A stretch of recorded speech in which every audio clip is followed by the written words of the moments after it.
بسم اللہ الرحمن الرحیم۔ واصف صاحب فرماتے ہیں کہ انسان کی ساری بھاگ دوڑ، ساری تھکن، ساری بے چینی آخر کس کے لیے ہے؟ روزی کے لیے اور نصیب کے تلاش کے لیے۔ لیکن عجب بات ہے، رزق بھی دروازے بند کر لیتا ہے اور نصیب بھی چہرہ موڑ لیتا ہے۔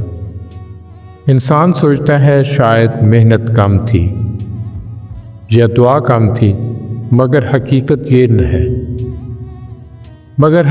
یہ ہے کہ رزق اور نصیب دونوں کے پیچھے ایک ایسا راز ہے جسے بہت کم لوگ جانتے ہیں، اور وہ راز ہے درود پاک صلی اللہ علیہ وآلہ وسلم۔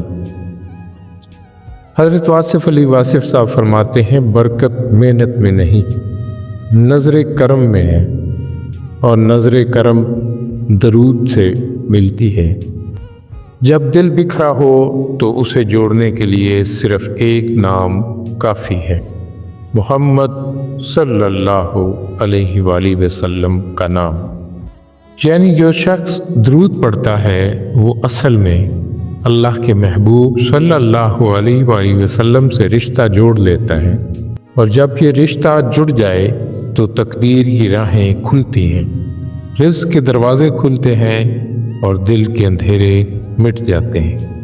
بہنوں، دوستوں اور بھائیوں، سوچو ذرا، اگر چابی غلط ہو تو دروازہ کھلتا ہے؟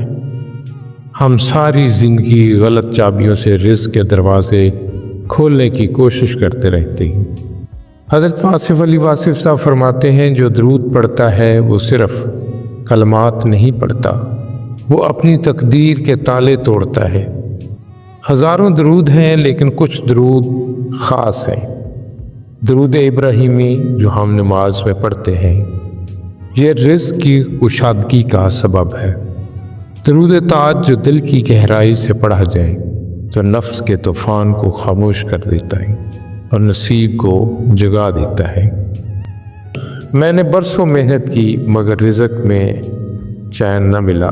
ایک دن ایک مرشد نے کہا، بیٹا ہر روز 100 مرتبہ درود پاک پڑھا کرو، اور پھر دیکھا کہ جہاں دروازے بند تھے وہاں سے رزق بہنے لگا۔ واصف صاحب فرماتے ہیں، کچھ لوگ نصیب کے سونے کا رونا روتے ہیں، حالانکہ نصیب کو جگانے کا راز ان کے ہونٹوں پر ہے۔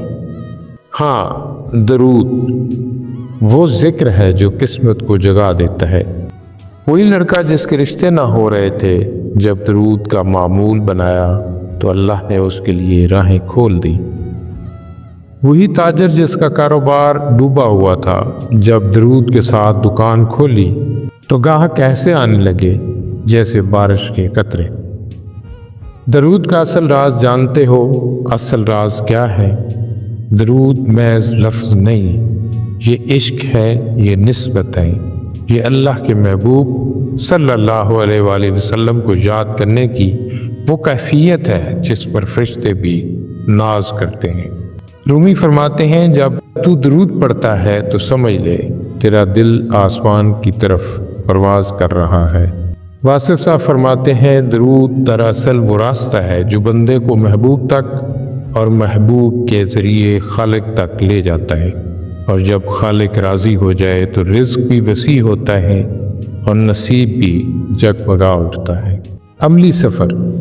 اگر تم چاہتے ہو کہ رزق تنگی سے نکلے، نصیب جگے اور دل کو قرار ملے تو ایک چھوٹا سا معمول اپنا لو۔ صبح اٹھتے ہی دن کی ابتدا 11 مرتبہ درود ابراہیمی سے کرو۔ ہر نماز کے بعد کم از کم 10 مرتبہ درود شریف پڑھو، اور جمعہ کے دن فرصت کے لمحوں میں عشق کے ساتھ درود تاج پڑھو۔ یہ یاد رکھو، یہ عمل محض گنتی کے لیے نہیں بلکہ دل کی تڑپ کے ساتھ ہونا چاہیے۔ میرے عزیزو، دنیا کی سب سے بڑی محرومی یہ نہیں کہ جیب خالی ہے، بلکہ یہ ہے کہ دل خالی ہے، اور دل اس وقت بھرتا ہے جب وہ حضور صلی اللہ علیہ وآلہ وسلم کے نام سے لبریز ہوتا ہے۔ واصف صاحب نے فرمایا تھا، درود وہ خوشبو ہے جس سے دل کی ویرانی جنت میں بدل جاتی ہے۔